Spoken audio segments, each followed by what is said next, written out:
I've been doing FPV for a while now and decided that what I really need to do was make a ground station. The reason I wanted to make a ground station, and this is it, was for a couple of reasons really.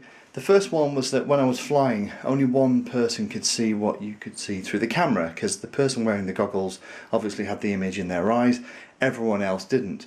And I found that there was a number of times where I would like to fly and have other people see what I was looking at. Other reasons for building one is that sometimes when my eyes are tired, the goggles can be hard to use, particularly if it's been a long day or if it's quite a humid day and the lenses are fogging up. Then it's quite nice to be able to have a screen that you can use to fly with as well. And also this gives you a really nice way to transport all the electronics and keep all your FPV gear in one place. Other benefits of this that I found out that I didn't expect is that you can also play back the video on here.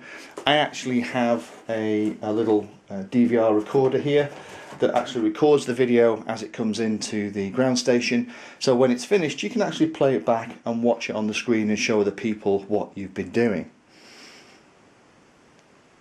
Now, if you have goggles like this, you already have a different receiver. So all this ground station really is the conversion of a box that I already had, which I bought to have my Spectrum DX7 carted around in, but in reality I never ever use it for that. So what I've done is I've converted it into this ground station, and I've done all this for about 40 quid. So what I want to do is go through and show you how I've done that and the pieces that you need. Custom ground stations on the internet are costing £400 to £600, and they're, you know, great screens with multi-channel receivers on all the bits and pieces. For the amount of time that I'll use this and what I wanted to use it for, that was too much of an investment for me. £40 I could cope with. So let's look at the pieces that's in here and go through what I've done to make it. So let's go through the components that are in here. The first thing we'll talk about is the screen itself. The screen is actually a really low-cost item, which surprised me. I got this one from eBay, surprise surprise, and this is what I actually ordered. It's a 9-inch stand TFT LCD monitor. It's actually designed to fit in a car and run off 12 volts, which is perfect for the 3S battery. The other nice thing about it is it actually comes with all the bits and pieces that you need, the cables, and it also comes with a recessed mount. So what you can do is you can actually easily mount it into the top. So that cost me, I think it was £19.99. It was about £5 of postage as well, but that was a very cheap way to get the screen in there. The second thing I've got is this DVR from Hobby King. I'll just take all the bits and pieces off it so you can see it.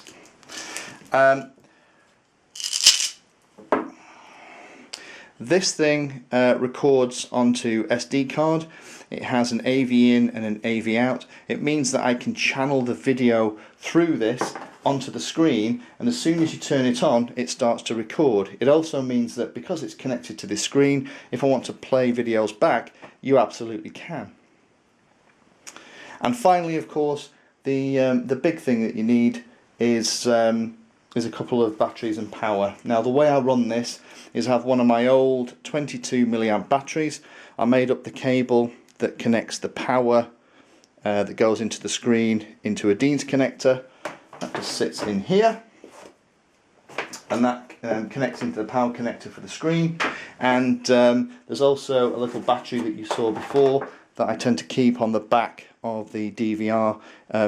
One of the things I'm planning to do in the future is probably have one power battery that does everything, and have a little maybe display up here that gives you the voltage, but that'll be a pretty quick and easy job. I've got the cables for that.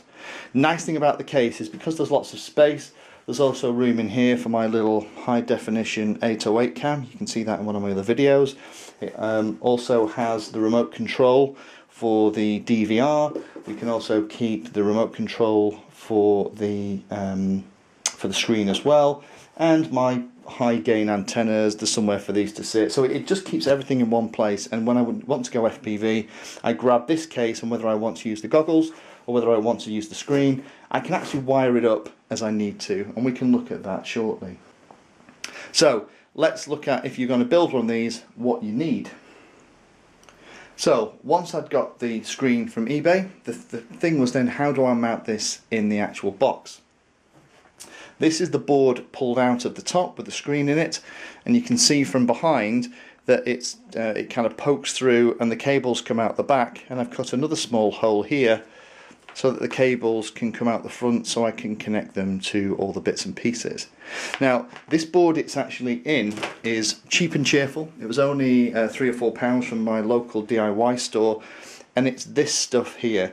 It's called hardboard, although it isn't really. It's like a super thick cardboard, and you can cut it with a serrated knife or pretty much anything really. It's very easy to shape. This piece here is the piece I cut out the middle to actually mount the screen into. So this is relatively inexpensive stuff. I drilled a couple of holes and then used a hacksaw blade to just go along the edges so that I could do this. Obviously cut the piece so it fitted inside the recess at the top of the case, fitted out the hole so that the screen would push into it, so it's a push fit. The other thing I bought while I was at the hobby shop was, for those in the UK, very Blue Peter moment here, I bought sticky back plastic. You can buy it in lots of different colours, you could even have it carbon fibre effect if you really wanted to, but this is the kind of stuff that I used. It was just black, it just meant it had a slightly better feel for the box than having just to look at the bare hardboard itself. So once I cut it out, I covered it and then slid the screen inside, and then that just fits inside the top of the box, and actually it can be kept in with hot glue, but at the moment I haven't done that yet because, as I said, I'm thinking about actually putting some kind of voltmeter display underneath the main screen. So here we are, we're now looking at the ground station set up and working. I've just set it for playback, I haven't got it connected to the goggles. If I was using the goggles, I could either connect them using the AV out directly into the screen, so as I'm stood next to it people can view on here what's happening, or in this case I've actually connected it the screen to the DVR recorder so that I can play back a video so you can see how that works. The really nice thing is, of course, is that there's no external power. I've not had to connect this to anything else. So let me just show you how this looks when you play something back. So playback. I'm using the little infrared remote that you get with the DVR to do this. That one will probably do it. So if I click play, then this is a FP video. What I'll do is I'll actually zoom in a little bit. You can see the quality of the screen, which I think you'll agree for £20 isn't bad at all. You can see everything. So this is a little flight that I did outside, testing the DVR actually, just to see how it worked. So you'll see here that a couple of bits of interference on this video, but I think this one will work for you. But there you are, you can actually see the video and people can see how it looks, and that's how it looks when you're actually flying. So hopefully that's useful for some of you that are watching for this. It's a nice easy way to build a ground station for very little money. If you have one of these cases knocking around, or you can find one for cheap and cheerful cash, then by buying a little bit of hardboard, a little bit of sticky back plastic, and spending a bit of time with a hacksaw, then you can actually have a place to put all the bits and pieces in. So if you already have these goggles and you're looking for a cheap way to set up a ground station, this is it. Thanks everybody for watching, hope that was useful. Post any comments or questions and subscribe. Happy flying!